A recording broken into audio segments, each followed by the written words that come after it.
Indian army के नए chief Upendra Dwivedi बन गए हैं। उपेंद्र द्विवेदी के हाथों में आर्मी की कमान आते ही ये चर्चा शुरू हो गई है कि क्या अब चीन और पाकिस्तान की गलत हरकतों से निपटने के लिए नई प्लानिंग नजर आएगी। भारतीय सेना लंबे समय से पाकिस्तान और चीन बॉर्डर दोनों पर भी चुनौती झेल रही है। भारत चीन बॉर्डर की बात करें तो चीन लगातार LAC पर गांव बसा रहा है। इन गांवों में सैन्य उपकरण भी जमा कर रहा है। ऐसे में LAC भारत के लिए बहुत बड़ी चुनौती है। साल 2020 में गलवान की घटना के बाद चीन ने इस इलाके में सैनिकों और टैंकों की संख्या बढ़ा दी थी। भारत ने भी जवाब में अपने सैनिक और हथियार बढ़ा दिए थे। तब से अब तक यहाँ हालात बदले नहीं है। ऐसे में अब भारतीय सेना क्या नया प्लान बनाती है, ये देखने वाली बात होगी।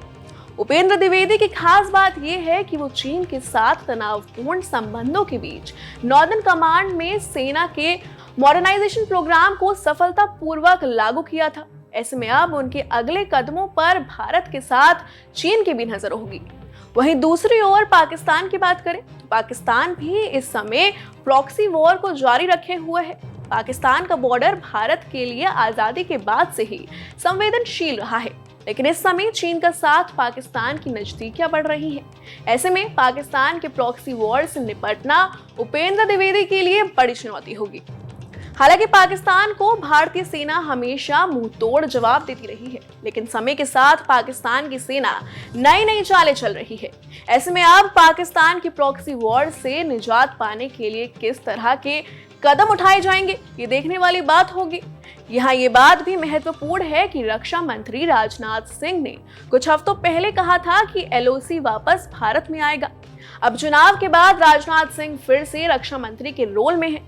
इस स्थिति में LOC को लेकर सेना की रणनीति खास हो सकती है। इसके अलावा घाटी में आतंकी घटनाओं से निपटना भी बड़ी चुनौती है। पिछले कुछ ही हफ्तों में 4 से ज्यादा आतंकी हमले देखने को मिले हैं।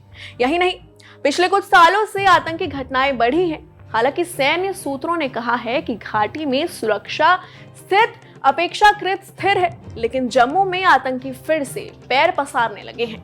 आतंकियों के साथ दल सक्रिय हैं और घने जंगलों में छुप गए हैं।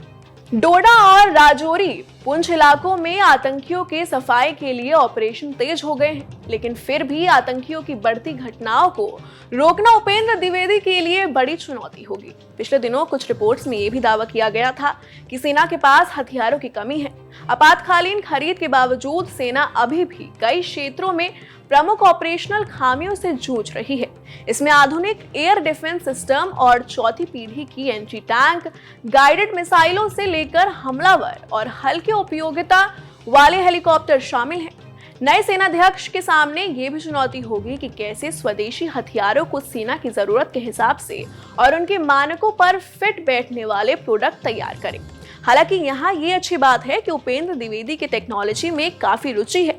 जनरल उपेंद्र द्विवेदी वो अधिकारी हैं जिन्होंने चीन के साथ तनावपूर्ण संबंधों के बीच नॉर्दर्न कमांड में सेना के मॉडर्नाइजेशन प्रोग्राम को सफलतापूर्वक लागू किया। टेक्नोलॉजी के साथ साथ उन्होंने आत्मनिर्भर भारत कार्यक्रम के तहत स्वदेशी हथियारों को विकसित करने में भी अहम भूमिका निभाई है। ऐसे में इन चुनौतियों से निपटने में उनका कौशल और अनुभव कारगर साबित होगा। ये खबर आपको पसंद आई हो तो इसे लाइक और शेयर जरूर करें और देश दुनिया के ऐसी तमाम खबरें देखने के लिए बने रहिए हमारे साथ।